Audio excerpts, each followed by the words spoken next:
पश्चिम बंगाल में केंद्र सरकार के विरुद्ध रैली और सभाएं की जा रही है। 39 नंबर वार्ड के प्रेसिडेंट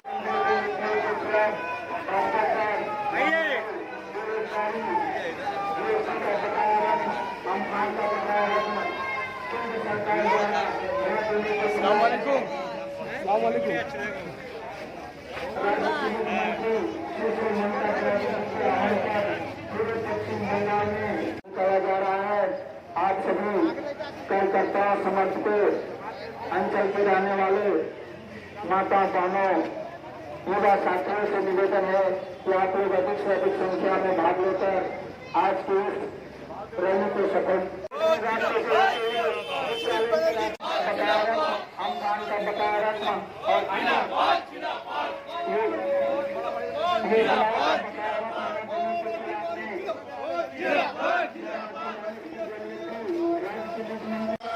পশ্চিমবঙ্গবাসী আমাদের সকলের একত্রিত হওয়া। মমতা বন্দ্যোপাধ্যায় একমাত্র ব্যক্তি যিনি আমাদেরকে জিএসটির যে প্রাপ্য টাকা সেটা রাজ্যকে দেওয়া হচ্ছে না। রাজ্যের নানা রকম উন্নয়ন প্রকল্পে কেন্দ্রীয় সরকারের যে অর্থ বরাদ্দ করা হয় সেই অর্থ বরাদ্দ করা হচ্ছে না। আমাদের एमपीरा पूरा हिंदुस्तान ही नहीं पूरा दुनिया आज कोरोना के सद में है। ऐसे हालत में लोगों के पास पैसे नहीं है, अफरा तफरी का हालत है, लोगों के पास खरीदने के पैसे नहीं है, खाने के पैसे नहीं है। ऐसे हालत में मरकजी सरकार प्राइवेटाइजेशन करने के लिए कर गया। रेल को बेच रहा है, बीएसएनएल को बेच रहा है, एलआईसी को बिक्री किया जा रहा है, हवाई अड्डे को बेचा जा रहा है, रेलवे प्लेटफॉर्म को बेचा जा रहा है। और अब कहा जा रहा है कि अब रेल का किराया भी वो प्राइवेट कंपनियां ठीक करेंगी जिसको मालिकाना मिलेगा। अब रेल का किराया भी जो प्राइवेट कंपनियां हैं वो तय करेंगी। आप सोच सकते हैं रेल का किराया कहाँ जाएगा, प्लेटफॉर्म का किराया कहाँ जाएगा। मालगाड़ी से जो सामान आता है, चाहे वो कोयला हो, चाहे वो लोहा हो, चाहे वो अमरक हो, चाहे वो पेट्रोल हो, चाहे वो डीजल हो, जो रेल लाइनों में चले आता है, महंगाई का हालत क्या होगा। पेट्रोल का दाम बढ़ाया गया 24 बार, डीजल का दाम बढ़ाया जा रहा है, कुकिंग गैस का दाम बढ़ाया जा रहा है।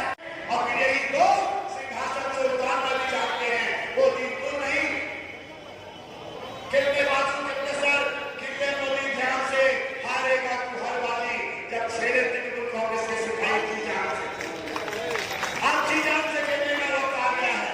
और अगर हम तो सही से लोगों को समझा पाए और इसके लिए हमें कुछ समझना पड़ेगा। और ये सभा उसी के लिए, ये सभा बहुत महत्वपूर्ण है।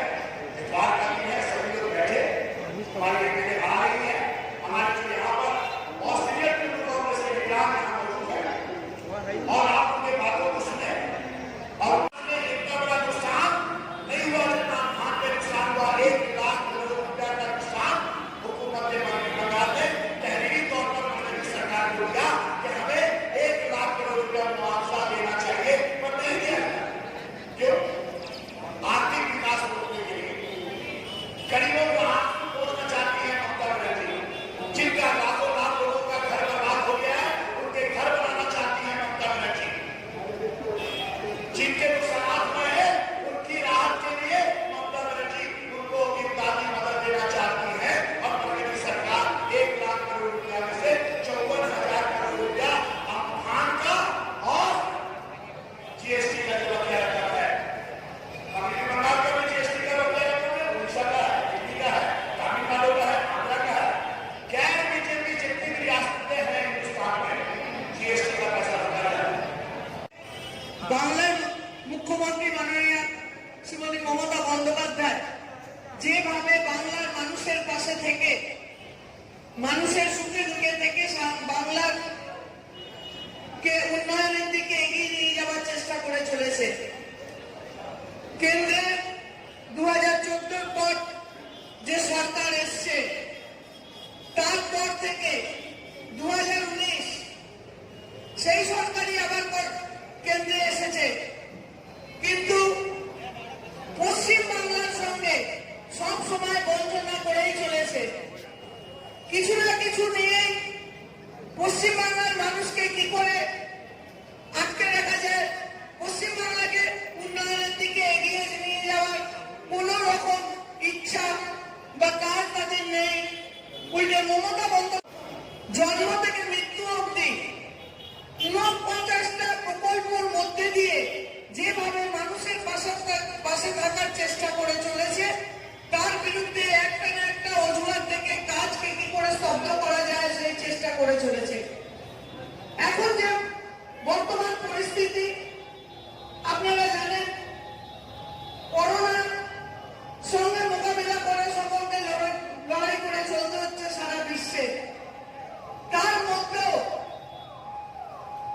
মমতা বন্দ্যোপাধ্যায় যেভাবে করোনার বিরুদ্ধে লড়াই করে চলেছেন এবং বাংলার জনতার পাশে থেকে যেভাবে উনি লড়াই করে স্বাস্থ্য ব্যবস্থাকে এগিয়ে নিয়ে যাচ্ছেন, এবং আপনারা পশ্চিমবাংলার করোনার রেজাল্ট দেখলে বুঝতে পারবেন আগের থেকে এখন কি